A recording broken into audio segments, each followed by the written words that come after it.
se dão no próprio momento de produção, e que são muitas, né? No momento que você está criando, você está refletindo naturalmente, mas essa possibilidade de trocar figurinhas com outras pessoas e poder botar na roda também as coisas que a gente vai acumulando de reflexão na produção, né?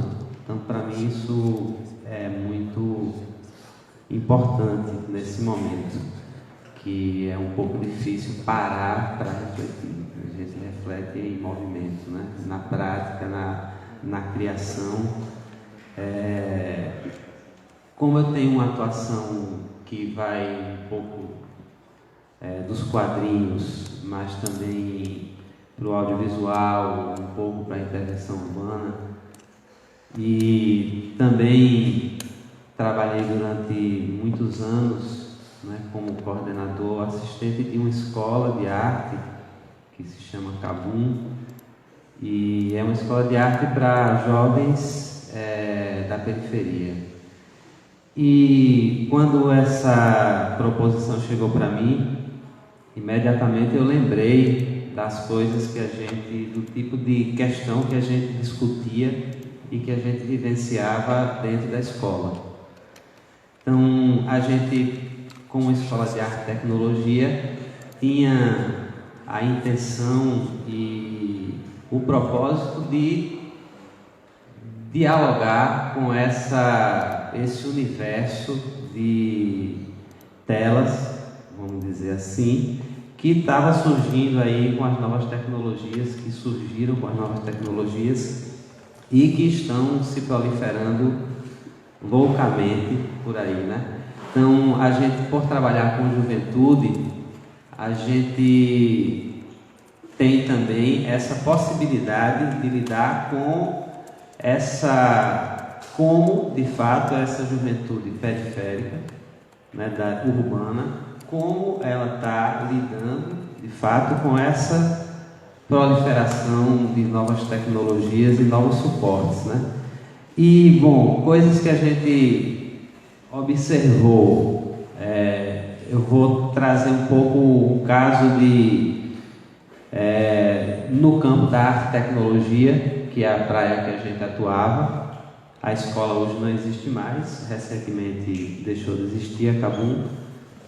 E a gente, à medida que a gente trabalhava com a formação, na formação dos jovens, a gente percebia, por exemplo, uma relação com as novas mídias, uma relação com os novos suportes, os celulares e as outras telas, o próprio computador e tablets e todos esses dispositivos que a gente tem, especialmente os móveis, que a relação que se dava com esse universo, ela era muito baseada num discurso que era um discurso que, de certa forma, não dialogava muito com essas mudanças, né, na forma de você se expressar nessas telas, da velocidade dessas telas.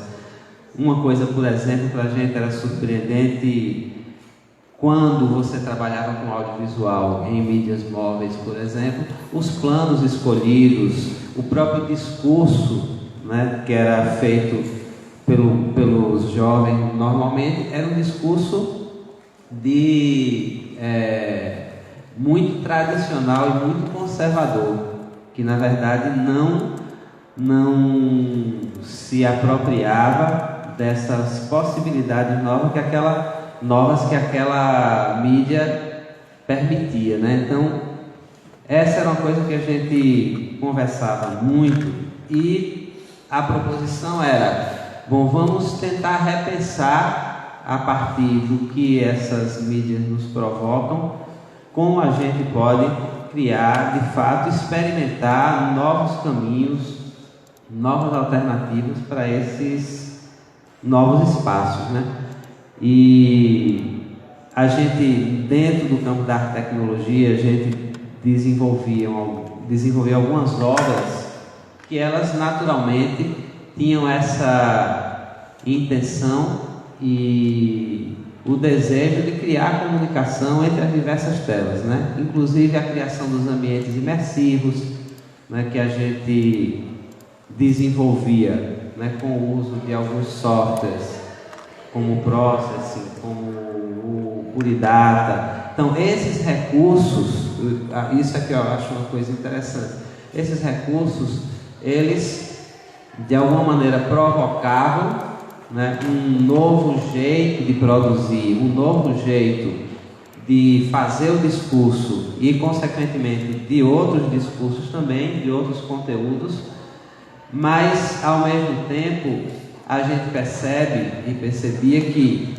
dentro dos espaços onde a arte e tecnologia está se desenvolvendo, aí vamos falar dos festivais, por exemplo, o FAIO, Multiplicidades, que são festivais de arte e tecnologia que tem esse foco em desenvolver linguagens e discursos que levem em consideração essa interseção das linguagens, a criação dos ambientes interativos e imersivos. E uma coisa que a gente sempre olhou de forma crítica é que nesses espaços o discurso também era um discurso conservador.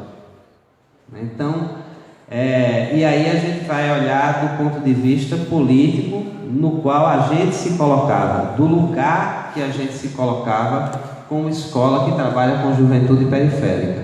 Então, por exemplo, uma coisa bem prática no trabalho de áudio, né, nas trilhas ou nos ambientes, no desenho sonoro dos ambientes dessas obras, o que a gente tem, e o que a gente tinha, e o que a gente percebe, é basicamente o uso de uma música das elites, vamos dizer assim.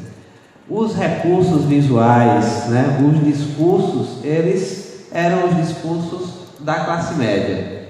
Então, nesses ambientes, por exemplo, a gente nunca viu e não percebia a presença do olhar periférico, do olhar, por exemplo, dessa juventude periférica que estava hoje em formação na Cabum. Então, essa passou a ser uma questão que a gente queria muito discutir. Ora, esses espaços que se propõem a serem espaços de transformação, de mudança, de recriação da própria linguagem, ele praticamente desconsidera o pensamento que vem das periferias e na verdade, se inspira, né, de forma colonizada no modelo europeu, no modelo norte-americano de pensar a arte e tecnologia, de pensar a interação, de pensar os próprios conteúdos, vamos dizer, daquelas telas. Então, quando a gente produzia na Cabum as nossas mostras, a gente percebia uma diferença brutal que era da visualidade. Quando você chega no FAIO, quem teve a oportunidade de conhecer e ver o Contínuo, FAIO, Multiplicidades, todos esses festivais de arte e tecnologia, primeiro você se impressiona com a asepsia, né? Então são lugares muito limpinhos, né? No sentido mais pejorativo que isso possa ter, limpinhos, arrumadinhos, né? Bem pintadinhos e tal. As obras, elas são todas muito claramente elaboradas quase didáticas até, né?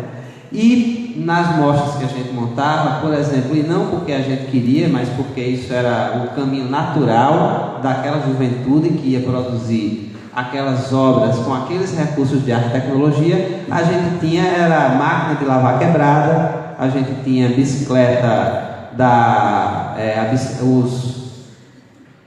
bicicleta de ferro velho que o pessoal trazia, a gente tinha máquina de moer carne, acho que não sei se vocês lembram, mas aquele negócio terrível, né?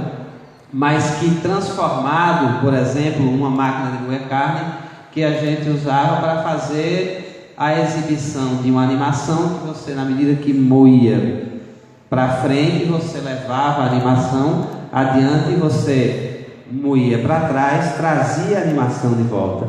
Então você cria uma relação de interação com essa obra que realmente muda do ponto de vista da própria leitura e da interação com ela. Então, essa visualidade a gente nunca viu, eu pelo menos, aí colocando também que pode ser que eu não tenha tido a oportunidade de estar em lugares onde isso fosse diferente, mas ao menos nos espaços estabelecidos da arte e tecnologia, a gente não viu esse discurso. A gente não viu, por exemplo, nunca uma música, vamos dizer, de um cantor brega ou de uma cantora brega da periferia recifense nesses espaços. E nós temos muitos artistas pernambucanos produzindo arte e tecnologia no File, no Multiplicidades, no Contínuo. Mas o que a gente via basicamente era música eletrônica, aquela música eletrônica que ela tem, né, a sua força e sua tendência muito europeia e coisas desse tipo. Então, uma reflexão que eu acho que é importante fazer é que essa possibilidade, né, de interação entre as diversas telas, por exemplo, que o universo da tecnologia nos permite, e principalmente partindo inclusive para uma possibilidade de ambientes que sejam imersivos, que você tenha já vamos dizer, uma exclusão, uma possibilidade de tridimensionalização, quando você pode caminhar dentro da obra, quando você pode dançar dentro da obra, né? Então isso me parece que na produção artística,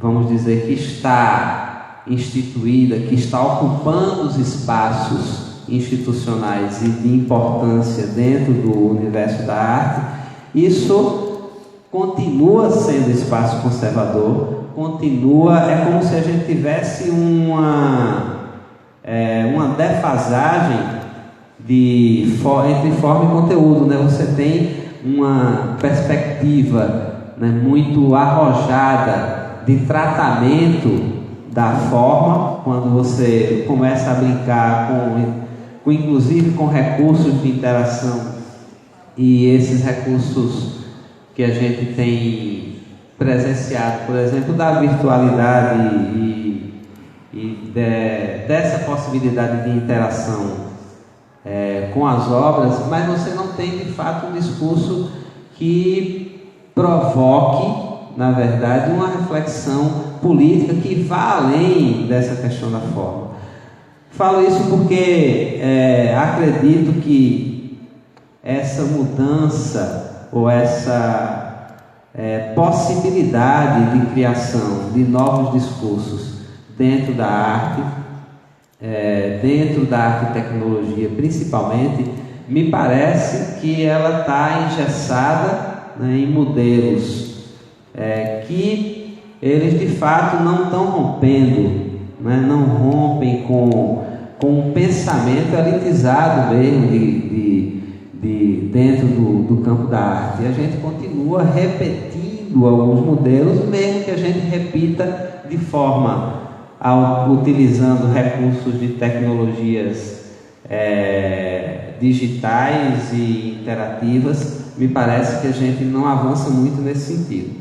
Isso principalmente pela experiência que a gente tinha lá, e a Cabum era uma escola que ela existia em 4 cidades, em 4 capitais no Brasil, e isso sempre para a gente chama muita atenção nas discussões entre as escolas, né? Então, a ocupação desse espaço de produção, onde as novas tecnologias estão presentes e que de alguma maneira modificam o jeito de se pensar a arte, parece que ela se dá basicamente na apresentação, na forma, mas os conteúdos continuam sendo os conteúdos que a gente infelizmente considera elitizado dentro do campo da arte, especialmente na arte e tecnologia, que é um espaço de acesso limitado para quem vive nas periferias, né? Para especialmente as juventudes das comunidades periféricas com as quais a gente trabalhava. Então essa era uma coisa, eu não sei como é que está o tempo. Já acabou? Meu Deus do céu. Para finalizar, eu queria até trazer uma questão que eu estava conversando com o Ciro antes, que esse modelo de falar e apresentar depois, eu acho um pouco incômodo quando a gente pensa de fazer as coisas mais orgânicas e interativas, né? Então acho que para mim fica um pouco ruim você falar sem poder mostrar, sem poder associar. Bom, de toda forma a gente no segundo momento vai poder fazer. E aí eu já quero falar um pouco mais de quadrinhos, que é a outra praia, mostrando alguns trabalhos.